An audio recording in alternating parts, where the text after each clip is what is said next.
like doing this, and then it's like very more catch the grip, like and then it's like up and then.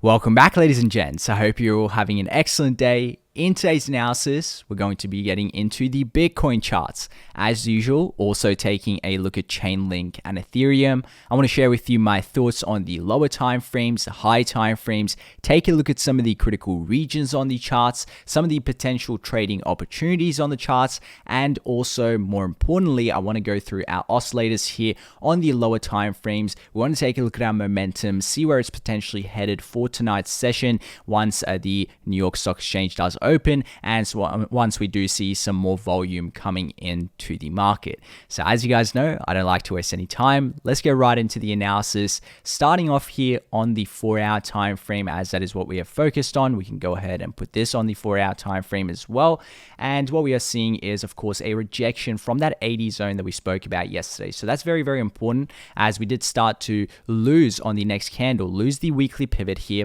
And once we got a closure below there, we also had a rejection on our stochastic here on the right, on the critical zone here, and we did start to move our way down. So that was showing us momentum down right at the critical zone. A very, very nice read indeed, and I believe we had some sort of trend line here as well. As you can see, a little bit of a trend line resistance on the stochastic that has been hit since the 8th of July, actually 3 times now. So we did end up coming and closing below the weekly pivot, like I said. Now, where is our general target once we end up looking for shorts, or even once we break the weekly pivot? The general target is going to be the S1. That is typically going to provide a bounce. That is typically going to provide some nice support, as of course, if the target from the weekly pivot is the S1, we are going to have profit takers coming in at this region. We're going to have counter traders coming into this region as well, meaning that those shorting here are going to be taking some profits. There's going to be counter traders, meaning the long positions coming into the market.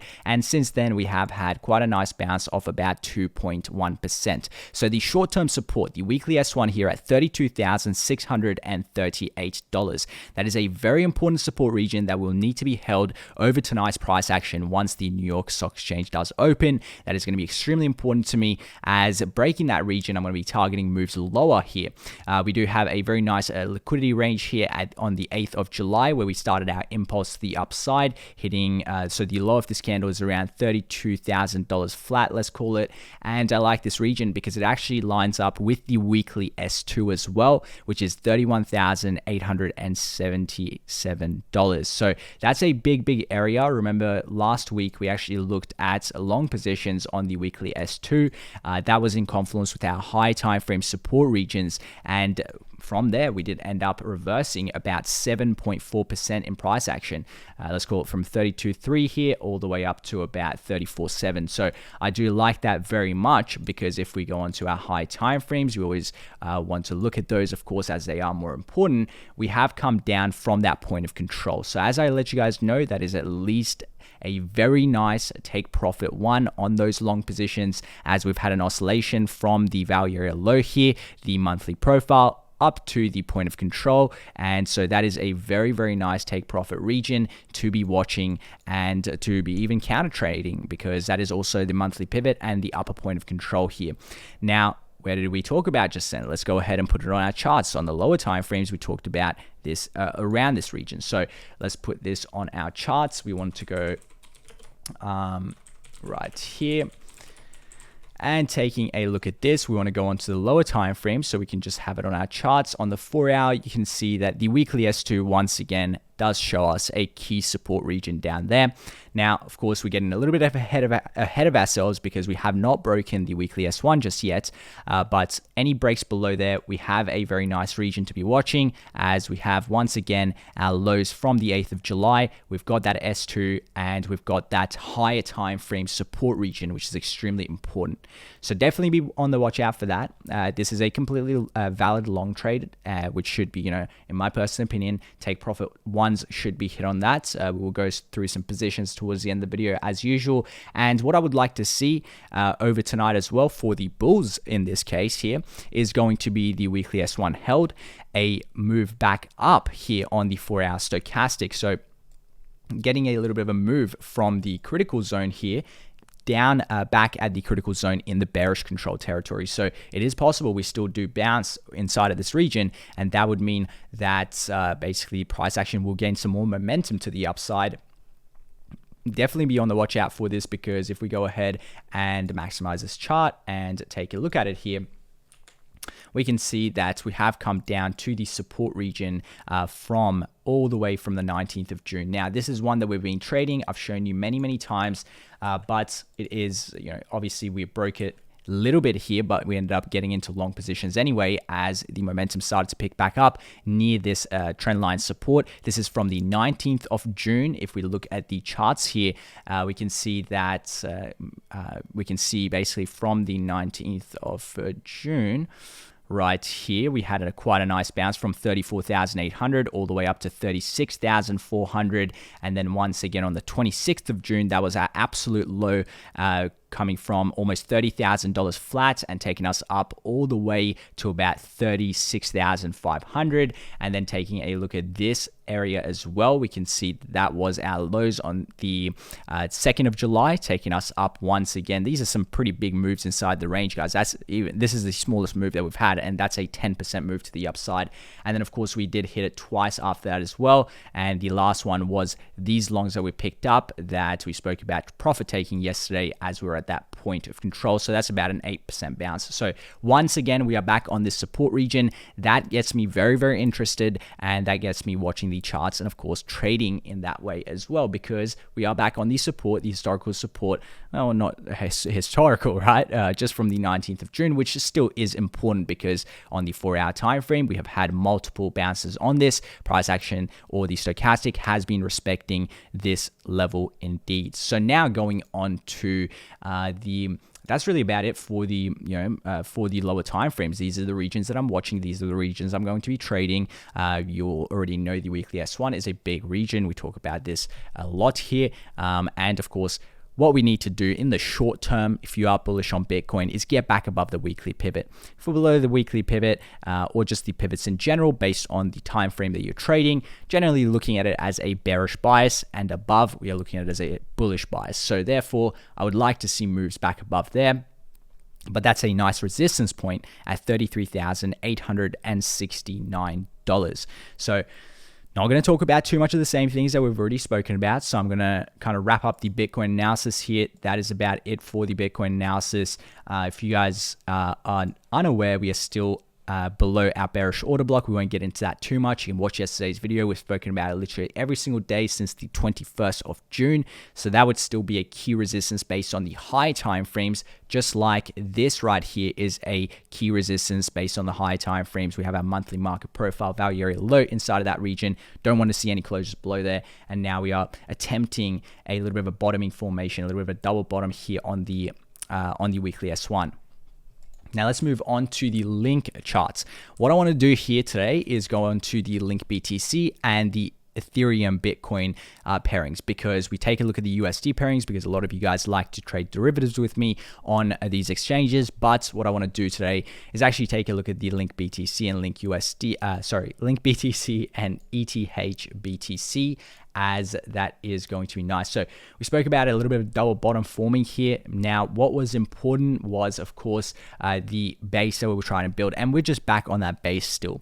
And so price action has tried to bounce up, and indeed, if you did get in on the momentum, that was already a nice trade, because this is a very similar read to what we just looked at for Bitcoin, right? We came down to the value area low off the monthly profile. We did end up bouncing up quite nicely from that value area low to the upper point of control.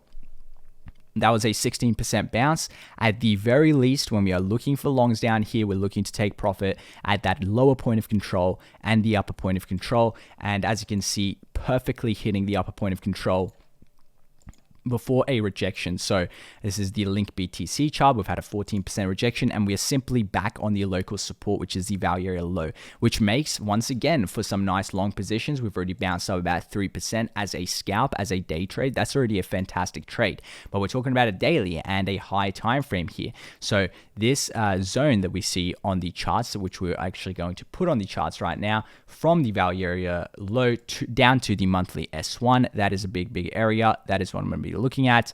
We had this very nice channel here back in Feb 2021 that we broke out of. We actually smashed our targets on this one, and of course we did end up moving back down, but right now really just still trying to build that base. The key resistance would still be around 61,118 satoshis to get above and to be able to actually move up to that pivot and potentially further from there. So that's very important to be watching here, as we are still in that downtrend, this larger downtrend that we've had, but the levels are still there to trade. And so if you are trading the high time frame levels, they've been working out quite well. Now let's move on. Actually, let's take a look at the momentum oscillators very quickly and go to the linkbtc chart. So the momentum oscillators here are showing us a little bit of a move up from the critical zone. So very beat down, we did move up, and now what we need to see is a move on the stochastic above the 40 level here. That would mean that we have moved back into the neutral territory. Being in longs at that point, I would hold it a little bit longer for potentially a little bit further upside, because getting that acceptance back in would give more momentum to the price action. Of course, volume is much more important, so you want to be watching that also, and be on the lookout for that for some potential trading opportunities. So now going on to the Ethereum charts, we want to take a look at the ETH BTC and also Ethereum Bitcoin here. Now Ethereum Bitcoin did move up quite nicely all the way up to the new value area high. We ended up closing above this, so this would have been a valid long trade. However, you really want to be considering how much we've bounced up from this region, right? And so we've bounced up 24%.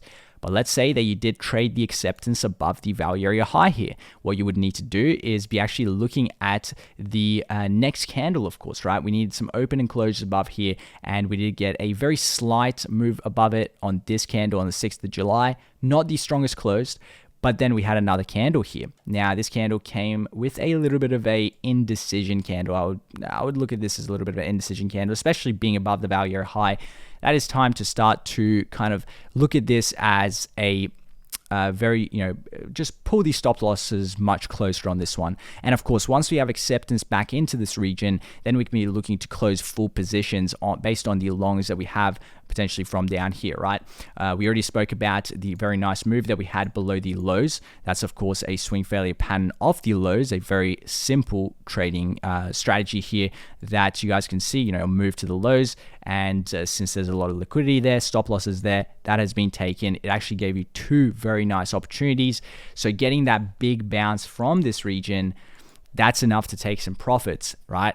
And so getting back below the monthly pivot, the value area high, that is ultimately not very good. And what I would look for with the next trading opportunity inside of this region is either a move back above these highs to give us a very low risk trade. So around 0.061 here.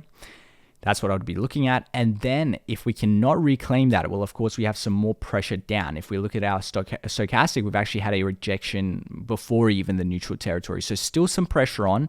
My lowest risk buy positions, of course, never financial advice, these are just my thoughts on the charts, would be, since we've come from the value area high, I'd be looking at least the upper point of control and the lower point of control here. So this zone is very important because we also have the monthly S1. If we are shorting the pivot here, where are we looking at, counter trading, where are we looking to get back into longs? Generally the S1. Remember, we are trading or just looking at the 1 day right now. I'm not going to go through every single time frame, the lower time frames as well. You guys can do that by yourself and make some decisions, but based on the high time frames, we either need at the very least a reclaim of this horizontal we just spoke about, as that is the wick from the 2nd of July. We would have a confirmed swing failure pattern, or just a move down to the monthly S1. Shorting the pivot, we're looking at the S1 as a general area that buyers are going to come back in, and we're going to have counter traders, we're going to have profit takers. And then also here, we are looking at the upper point of control, lower point of control, which makes it a nice piece of confluence. And the absolutely amazing one would, of course, be to have a full oscillation off the range down to the value area low, take out the lows once again. That would be maximum pain for everyone in the market that is trading this pairing, and that would be potentially a very nice low risk buy position on the higher time frames, as I would potentially look at my stop loss about 5% lower here below the S2, and then we'd be looking at much higher moves to the upside potentially from that region. Now, definitely trying to build a base inside here. So let's go into the 1 day. The 1 day is coming down quite aggressively. So since we have looked at the Bitcoin pairings, I want to look at the Bitcoin dominance and see how that is looking, because ultimately that is the most important, right? Because we want to see how Bitcoin dominance is holding up before trading that. So I do believe that Bitcoin is going to have quite a large move coming very soon. Now this could be in a week, or it could be in 2 weeks. But I do believe that we're going to be breaking this range soon enough. We are, seeing this on the Bollinger Bands. We're seeing this on many indicators on the charts. Volatility index that we have been looking at. Overall, they are suggesting, max at the end of this month, a breakout or mid-month. Okay, so the Bitcoin dominance here is a little bit of a worry for me when Bitcoin is going to make a move. Therefore, I wouldn't be trading the Bitcoin pairings, but that is just me. You still have your levels to trade on, just like we looked at for linkbtc. We came back to strong support, even as a scalp, that was a 3% bounce. But you don't want to get stuck into bad trades when Bitcoin is going to be making a move, because when Bitcoin does move, whether to the downside or the upside, you will see the dominance spike here. And that means that the Bitcoin pairings, so the Bitcoin, pairings are going to be taking, a lot of hits here, at least in the short term, as Bitcoin rises, until it does form a period of consolidation, does form a little bit of a range, so the altcoins can catch up a little bit. However, that is why I really wouldn't be touching the Bitcoin pairings, but I get asked a few times about them. Therefore, I wanted to quickly talk about them. Right now, we're holding above the monthly pivot at 45%. I do like that, above the point of control as well. So holding above this point of control, we could ultimately be looking at a move back up to this R1, because the target from the monthly pivot, we're going to be looking at this R1 at least, and we've got the value area high there as well. So I'd say about 47%, 47.7 is a massive resistance on the Bitcoin dominance chart. Spiking above there, then we can be looking at potentially an overall a little bit of a period of a reversal on the Bitcoin charts, as we are also trying to set in higher lows. However, that has not happened yet, but definitely be on the watch out for that, because that is a big area, and we'd be looking at moves just under 50% at the very least, quite quickly. And the strong support, of course, we'd be looking at these lows around 44.5, moving back below there. I'd expect a move down to about 43%. Then that would be short term very good for the bulls, on the Bitcoin pairings. So a little bit of a choppy action inside of this area, but overall expecting that move, I'd be looking to not trade the Bitcoin pairings just yet. So that's about it from me, guys. I wanted to give you something a little bit different today, talk about a few different charts as we look at these same things every single day. We've been in this range for 40, 50 days, and I have been enjoying it because we've had some very, very nice trades. However, it is almost making me pull my hair out because of the videos that I have to make every single day, in terms of them being the exact kind of same. And as you guys know, I don't like to give you just random analysis every day. We want to go through the actual charts, the things that we are trading, and make educated decisions based on the charts. Therefore, we need to talk about all the important regions, such as the bearish order blocks, such as the key areas that we're seeing massive sellers come in that we've been talking about since the 21st of June, for example. So I want to give you guys quality content, and in my opinion, that is the quality content, because we've had some very nice trades. So I want to update you guys on the last short position that I showed you in yesterday's video. I did pick up a very quick scalp position. I ended up taking profits about very quickly. You guys can go ahead and check that video out. But I ended up getting a little bit of a short position, or holding a little bit of that short position at $34,419, bringing it down to $33,500. Now, that was I was about to go to sleep, so that was a front run off about $1,000 in price action. However, we made some amazing profits on that short position, so I'm very happy with it. I was just basically trading this off the market structure that we had here.